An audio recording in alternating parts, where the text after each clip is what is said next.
Allez, bienvenue sur Enfin Bon pour l'analyse du Grand Prix de Las Vegas. Mais avant de passer à cette analyse, on fait passer le message de la FIA. Aujourd'hui, quelque part, à 7 heures, dans le monde, particulièrement sur les circuits, un Mexicain se trompe de pédale. La gauche, la droite, il ne sait pas. Accélérer, décélérer, tourner, c'est la confusion. Ayez toujours une pensée pour ce Mexicain. Merci donc pour ce petit message de la FIA, c'était très sympa. Bon alors je ne sais pas vraiment de qui il parle, hein. C'est vrai que j'ai une vision, peut-être chez Red Bull, peut-être un certain pilote qui encore ce week-end s'est qualifié 16e, a tout juste fini dans les points, donc pourra porter quand même son maigre petit point à l'écurie Red Bull, mais on ne citera pas Sergio Pérez, on ne citera pas. Voilà, donc on va mettre à part ceci parce que son coéquipier, lui, aura fait le travail toute l'année et donc 4 fois champion du monde, c'est Max Verstappen, Max la menace, Max l'intouchable. Donc c'est vrai qu'il avait bâti une avance très très confortable. On savait que ça serait quasi impossible d'aller chercher une telle avance, un tel avantage. Max, voilà, a plié le game, c'est terminé ce week-end en assurant l'essentiel, une prestation solide mais sans plus. Voilà, il a ramené les points à la maison. En tout cas, il finit devant Norris, 5e, c'est très bien, il est champion et il est 4 fois champion, donc il rentre dans l'histoire évidemment de la Formule 1. Et on a eu quand même un panel de déclarations après, un peu la melonite. La melonite, c'est quand tu as le melon. On n'était pas loin du boulard chez Max, clairement, qui nous a annoncé qu'il aurait gagné plus tôt s'il avait une Ferrari, une McLaren. Contestation évidemment de Norris. Voilà, on va tenter d'analyser un peu tout ça cette saison pour essayer de comprendre où étaient les performances, dans quelle écurie, à quel moment de la saison, est-ce que vraiment la Red Bull était tant en deçà. Ferrari qui assure les points mais se crée un petit imbroglio, voilà, deux enfants qui se chamaillent. Ferrari a marqué 27 points contre 15 pour McLaren, c'est encore 12 points de repris pour Ferrari qui revient à 24 points sur le blanc de McLaren. Pendant ce temps-là, une petite chamaillerie entre Sainz et Leclerc, on va y revenir. Et puis la domination de Mercedes ce week-end, improbable mais présente, domination de Mercedes avec ce doublé. C'était longtemps que Mercedes était quand même assez en difficulté et là ce week-end Mercedes a survolé le Grand Prix vraiment sans contestation possible et c'était assez impressionnant, on y revient. Et puis on fera un petit message du coup pour revenir sur l'arrivée, l'annonce, donc l'arrivée de Cadillac en F1 en 2026. On aura donc une 11e écurie. Dans quelles conditions? Pourquoi? Puisque cette offre avait été refusée il y a de ça à peu près 6 mois, un an je crois. Et pour de bonnes raisons qui avaient été données. On va revenir sur pourquoi ils se sont fait refuser la première fois et pourquoi ils ont été acceptés cette fois-ci. On en parle, on en discute, c'est enfin bon, bien sûr!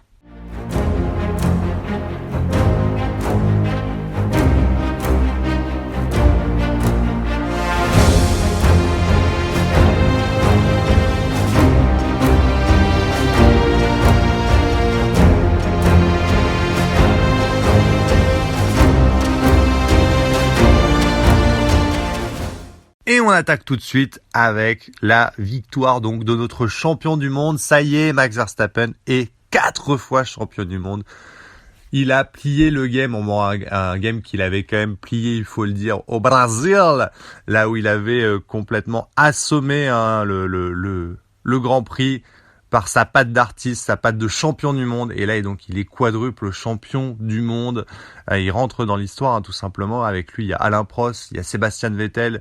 Mais désormais, devant lui, avec 5 titres, il y a Fangio. Et puis avec 7 titres, il y a Schumacher et Hamilton. Donc vous voyez, il y a plus grand monde devant. Il y a pas mal de monde derrière, mais il y a plus grand monde devant lui. Il est 4 fois champion du monde. Et cette année, c'est vrai, elle est marquée par cette victoire où Max Verstappen n'aura pas forcément eu le matériel le plus dominant du championnat. Et pourtant, il est venu s'imposer. Alors je rappelle qu'en 2021, ça reste quand même à discuter, à savoir si la Red Bull et la Mercedes étaient la meilleure voiture du plateau, mais en tout cas là sur toute une saison il n'avait pas forcément la voiture la plus rapide et il est venu, c'est vrai, constant, marquer des points importants, a fait peu d'erreurs Max Verstappen et il est venu s'imposer. On savait de toute façon qu'il avait un matelas quand même assez gros sur Norris, donc même sans la performance du Brésil, qui est évidemment une prestation de champion, une performance de champion.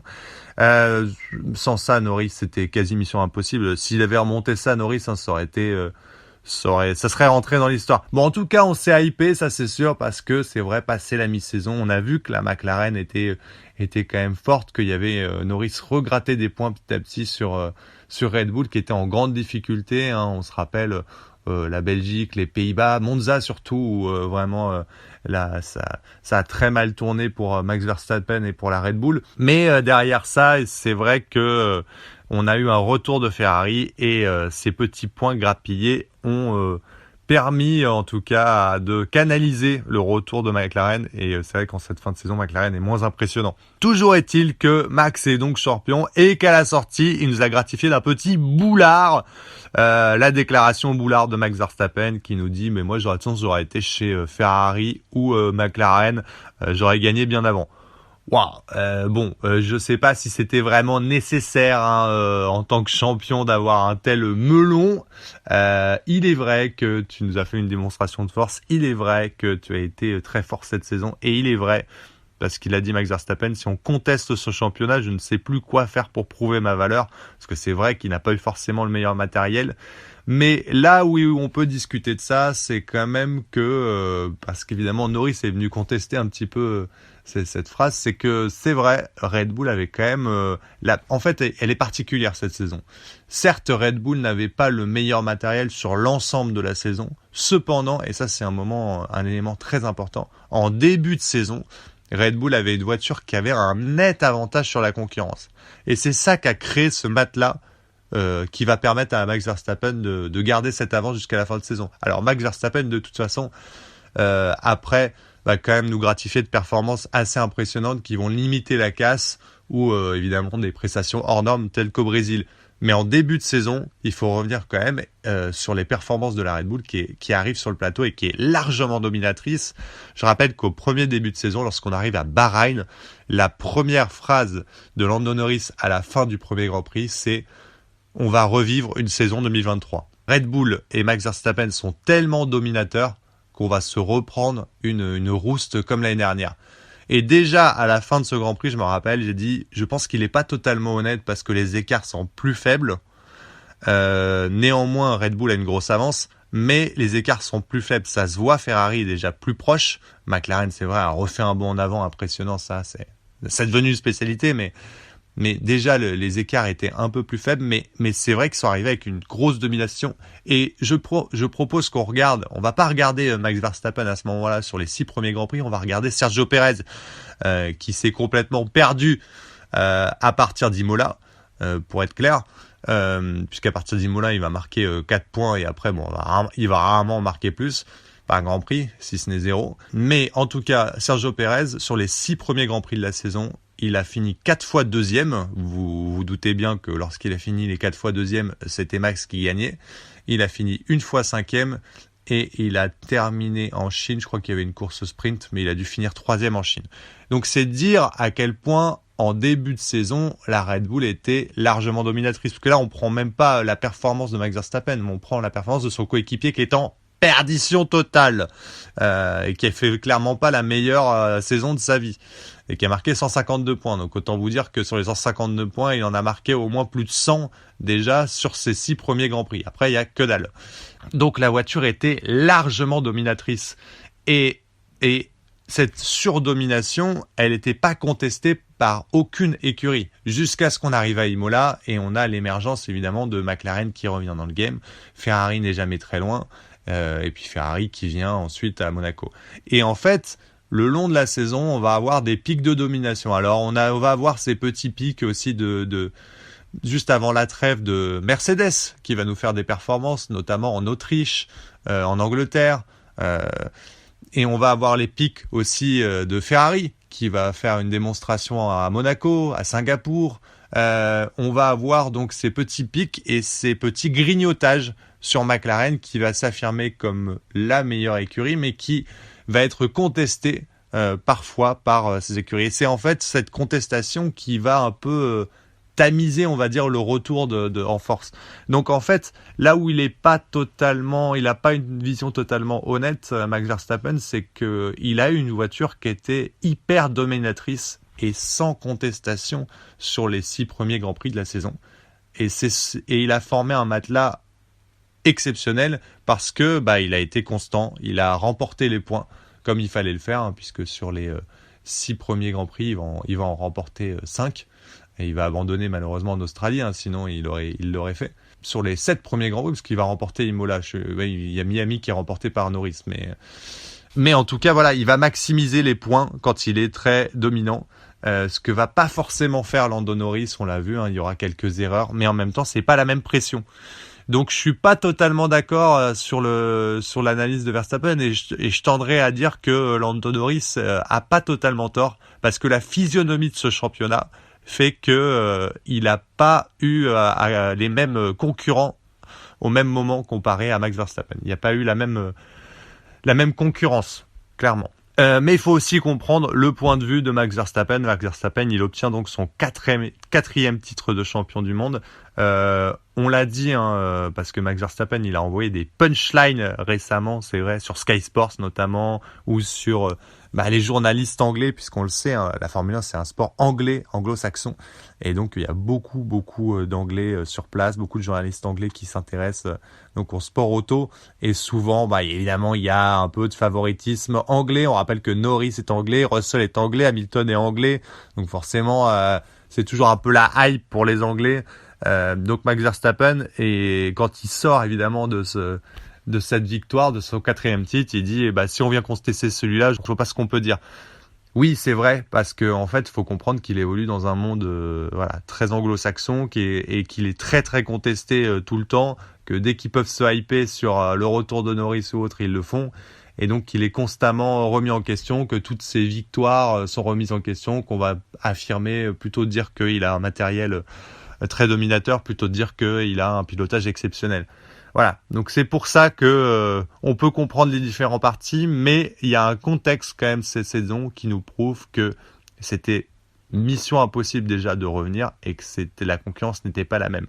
Ce qui est intéressant pour nous à retenir, c'est que cette année, on a vécu une saison incroyable. On va y revenir, mais on a eu une victoire donc de Mercedes. C'est une nouvelle victoire d'une écurie qui n'avait pas performé depuis un moment. Et cette année, on s'est quand même régalé sur les 4 premières écuries qui se bataillent vraiment aux avant-postes. Et donc, c'est donc une domination de Mercedes ce week-end à Las Vegas, une domination qu'on n'a pas du tout vu venir. Las Vegas, donc, avec son resurfaçage très lisse, on a senti les pilotes en grande difficulté sur ce bitume, avec une très très forte dégradation pneumatique aussi. C'est what the fuck cette course, franchement. Les pneus qui s'effondrent en un tour, et quand les pneus s'effondrent, littéralement le pilote va 3 secondes moins vite au tour d'un coup, c'est-à-dire d'un tour à l'autre, quoi. Sur cette piste de Las Vegas, donc improbable pneus qui ne tiennent pas et qui s'effondrent littéralement. Donc là vraiment il y avait sur cette course une vue où on se dit quand tes pneus s'effondrent, tu rentres au stand tout de suite, quoi, sans pouvoir réellement l'anticiper, puisqu'avant les temps, les chronos sont très bons. En tout cas, toujours est-il que Mercedes est apparu vraiment comme l'écurie incontestable, incontestée ce week-end, vraiment, avec une domination de George Russell, pole position, il est parti en tête, il avait un très gros rythme, il a jamais été inquiété, à part peut-être par le retour de Sir Lewis.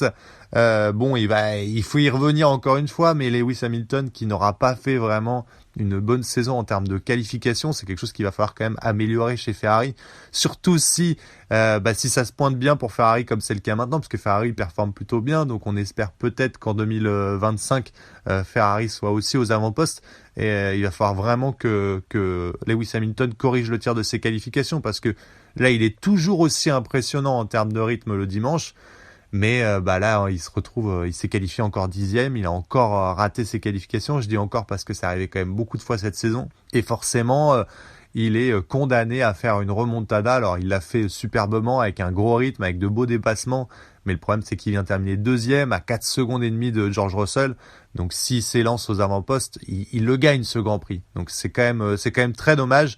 Et ça c'est quelque chose qu'il va falloir qu'il corrige forcément, parce que tu ne pourras pas, en tout cas si l'année prochaine tu veux jouer le titre, tu peux pas être champion du monde si tu ne t'es pas bon en qualification un minimum. Surtout que l'année prochaine, attention, on rappelle que Sir Lewis sera en bataille avec Charles Leclerc, et que pour moi en tout cas, et c'est ce que disent les statistiques, Charles Leclerc c'est probablement l'homme à abattre en qualification, c'est-à-dire le pilote le plus performant en qualification sur la grille.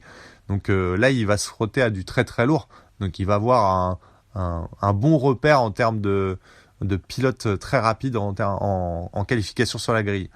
Voilà, en tout cas notre écurie donc britannique qui est venue écurie allemande, pardon, qui est venue marquer 43 points ce week-end et qui est venue rappeler que Mercedes n'est pas totalement perdu. C'est vrai, ils ont réussi à s'en sortir. Alors pourquoi ? Parce que c'est vrai que sur ce circuit, on l'a dit, la Mercedes, elle a tendance à partir complètement du train arrière. Et en fait, sur le circuit de Las Vegas, il y avait vraiment un fort appui sur le train avant qui se formait sur ce circuit.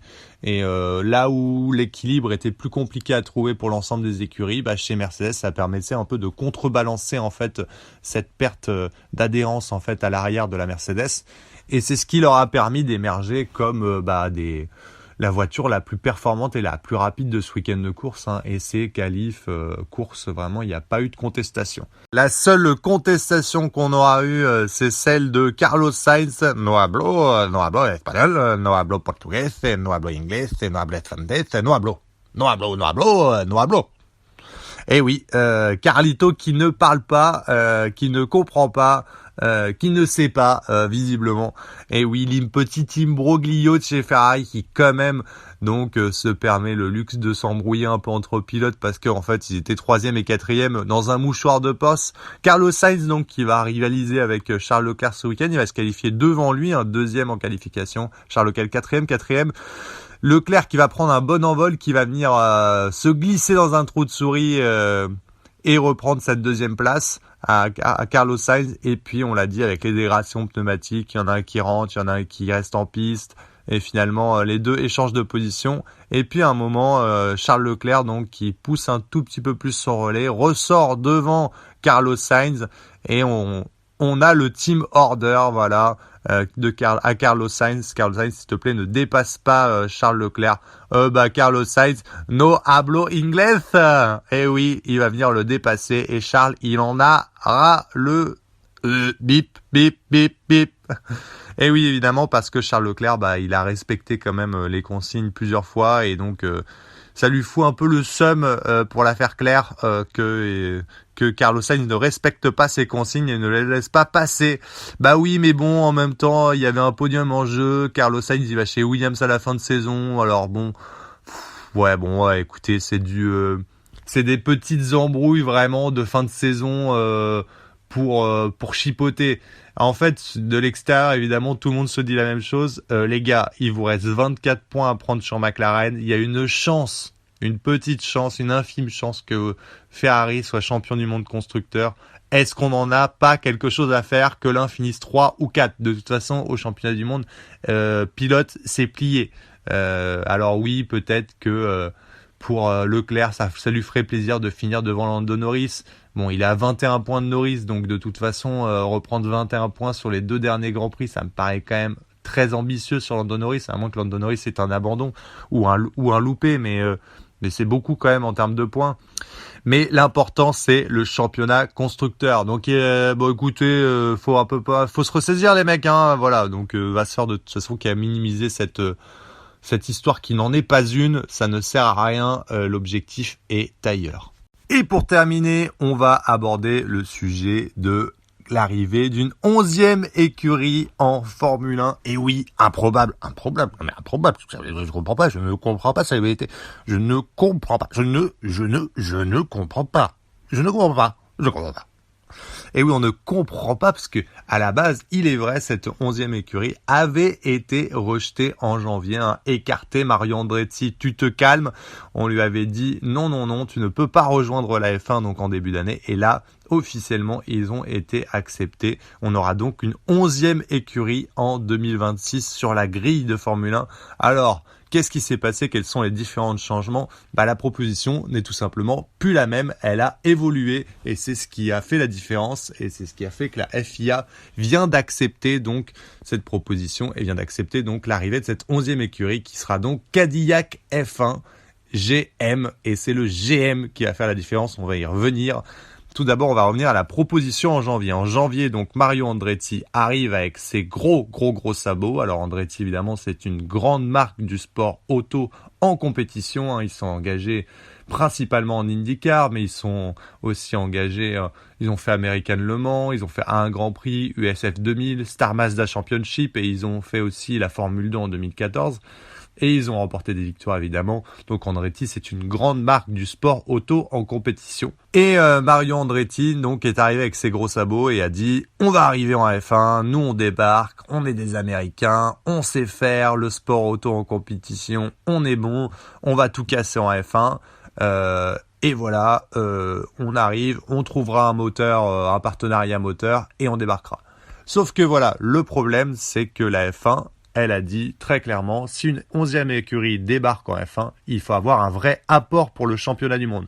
Aujourd'hui, le championnat du monde, on le sait, hein, grâce à l'arrivée de Netflix, grâce ce qu'a fait le travail formidable qu'a fait Liberty Media, parce qu'il faut le saluer quand même. La F1 avant, c'était pas populaire, hein, donc ça a fait gonfler les revenus considérablement. Hein, le nombre de spectateurs a largement augmenté. Aujourd'hui, la F1 est extrêmement populaire, elle cartonne. Le nombre de revenus qui augmente, ça veut dire le nombre de revenus aussi qui est reversé à l'ensemble des écuries a augmenté. Donc vraiment, on a un bel apport et on a un produit de qualité qui marche bien. Donc une nouvelle écurie qui arrive, ok, mais les directives sont claires. Elle doit apporter quelque chose à ce championnat. Or, quand Andretti s'est proposé, il a dit, voilà, moi j'arrive avec mon écurie, on se débrouillerait pour avoir un moteur, on va performer parce qu'on est sport, on est engagé dans d'autres compétitions de sport auto. Et la F1 a dit, ouais, mais bon, c'est vrai que d'un point de vue extérieur, on va regarder. Mario Andretti, ok, c'est une écurie américaine, donc une écurie américaine, il y en a déjà une en F1, c'est Haas. Et Andretti, quand il vient, il propose pas de fabriquer son propre moteur, mais il dit, je vais trouver un moteur, donc ça sera Mercedes, ça sera Ferrari, ça sera Renault. Bon, on sait que Renault depuis arrête donc avec Viry Châtillon, mais donc il n'arrive pas avec son promoteur. Ce sera donc une écurie cliente. Sauf qu'une écurie cliente américaine, elle existe déjà, c'est Haas, et elle est écurie cliente de Ferrari. Donc sur le papier, ça apporte pas grand-chose, en tout cas pas suffisamment à la Formule 1 d'aujourd'hui pour qu'il y ait cette 11e écurie. La proposition a donc été rejetée. C'est vrai que Mario Andretti en plus avait fait la grande babaille, donc il en a rajouté des tonnes. Il avait oublié quand même que dans le processus de décision, certes il y a la FIA, il y a le directeur de la F1, mais il y a aussi les écuries quand même qui ont leur mot à dire et que les écuries, quand on tourne dans un championnat du monde depuis un X temps, et forcément on aime bien qu'un concurrent arrive avec des petits petons et pas qu'il arrive en disant je vais fracasser tout le monde, je suis meilleur que tout le monde quoi. En tout cas, il a été rejeté et là, la proposition est revenue. Cette fois, Mario Andretti a été, mis un petit peu de côté, en tout cas moins mis en avant. Il sera évidemment dans le board décisionnel de Cadillac F1 qui a été proposé. C'est Cadillac F1 GM. Et le GM, c'est General Motors. General Motors, donc, qui va proposer de fabriquer les moteurs de Cadillac. Et là, tout de suite, on a une évolution de la proposition conséquente parce que c'est le fait de fabriquer ses propres moteurs avec General Motors, donc de faire rentrer un constructeur automobile qui va construire ses propres moteurs dans le championnat de Formule 1 qui a un vrai apport au championnat du monde. Si demain Cadillac F1 débarque donc et se gaufre clairement, ne tient pas financièrement, se casse la gueule, en tout cas General Motors fabriquera des moteurs F1 et pourra très bien par exemple motoriser une écurie comme Haas. Donc en fait, il y a un vrai produit qui arrive sur le marché. Et du coup, c'est cette offre qui a évolué, qui a été acceptée.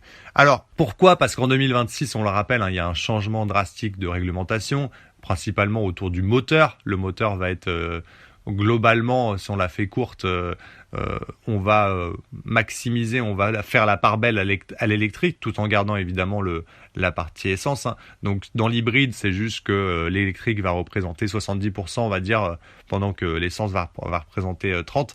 Donc en fait, on va maximiser l'électrique, donc on va avoir une reconception globale du moteur. En plus, General Motors, c'est un particulier, hein. Enfin, ils vendent des moteurs aux particuliers, c'est une grande marque qui vend de constructeurs automobiles américains. Donc il y a une perspective aussi d'avenir, hein, sur le marché de l'automobile. Donc là, ça serait développer ce moteur pour 2026, évidemment avec les contraintes et donc les contraintes technologiques qui pèsent en Formule 1. Après, il est vrai que de toute façon, pour General Motors, ça sera très compliqué de construire un moteur d'ici 2026. Pourquoi ? Parce que le délai, il est un peu court. Ils viennent d'être acceptés là, maintenant, en 2024. Donc du coup, forcément, construire un moteur en 2 ans, ça sera pas possible, c'est clair. Audi n'y arrivera pas, hein. Audi avait besoin de 4 ans, donc je vois pas comment eux ils y arriveront en 2 ans. En revanche, on peut espérer qu'il le soit pour 2028. Donc ce qu'ils font, je pense, c'est que Cadillac F1 va débarquer en effet en tant qu'écurie cliente en 2026, mais temporairement seulement, hein, le temps que General Motors construise en fait ces moteurs, et de 2026 à 2028 ils seront clients on ne sait pas encore qui, et ensuite donc du coup ils seront motorisés General Motors. Et donc là, on aura une vraie offre. Bah écoutez, une 11e écurie sur la grille, nous on prend, hein. Et puis finalement, ce qui est intéressant, c'est quand même qu'il y a donc 2 places disponibles pour des pilotes. Aïe aïe aïe, les pilotes s'affolent. Alors on a un favori quand même déjà, hein, qui s'appelle Colton Herta. Alors si le nom évoque quelque chose, c'est évidemment parce que McLaren a voulu le signer à un moment. Colton Herta, c'est un pilote qui performe en IndyCar très bien, qui a un sacré palmarès, hein, quand même, c'est vrai, en IndyCar, qui se débrouille très très bien. En revanche, quand il avait essayé de débarquer en F1, il avait pas assez de points sur sa super licence. S'en était suivi donc tout un article disant mais c'est une honte, pourquoi je peux pas débarquer, attendez, moi j'ai largement le niveau pour faire de la F1, c'est ridicule, le système de super licence il doit évoluer. Écoutez, moi je suis curieux justement de voir à quel point justement un très bon pilote d'IndyCar, l'un des meilleurs, s'en sortirait en F1. Moi je suis pas sûr que ça soit le Cador qui fracasse tout le monde, mais je suis curieux de voir justement cette transition. Je pense qu'elle est beaucoup plus complexe qu'il n'y paraît, et je pense qu'il va avoir des difficultés, mais on verra ça. Donc je suis curieux justement de voir ça, de voir un pilote extérieur, parce que en fait les pilotes ils viennent quasiment tous de F3, F2, hein, aujourd'hui. Donc un mec qui débarquerait des IndyCars pour venir en F1, ça serait assez surprenant. Et en tout cas, il sera accompagné d'un autre pilote. Alors, il y a de fortes chances que si donc l'écurie en 2026 signe plutôt un pilote expérience qui a été laissé de côté. Alors, ça pourrait être un Bottas, un Magnussen, ça pourrait être un Liam Lawson aussi, hein. Honnêtement, ouais, moi je signerais un Lawson ou un Bottas, ça serait les favoris, je pense. Quand même, parce qu'il y a de l'expérience, parce qu'ils ont été dans une grosse écurie. Je pense que Bottas, qui a évolué justement chez Mercedes, c'est un super profil. Il est bon, il a une expérience, il a été chez Mercedes quand elle était championne du monde, donc le faire venir dans les premières années où on débarque dans un championnat du monde, je pense que c'est assez essentiel de prendre un pilote d'expérience. On verra de toute façon ce que nous dira l'avenir. Prochain Grand Prix, donc, c'est une bonne question ça. Le prochain Grand Prix, c'est où ? C'est au Qatar, donc l'avant-dernier Grand Prix de la saison. On se rappelle donc le highlight, hein, le moment de tension, c'est sur ces 24 points qui séparent donc Ferrari de McLaren. Ferrari va-t-il réussir ou non à mettre ses imbroglios de côté pour aller chercher ce championnat du monde constructeur ? La réponse au Qatar, sur un circuit qui devrait avantager les McLaren. On devrait revoir les McLaren aux avant-postes. Une suite qu'on verra avec enfin bon, bien sûr.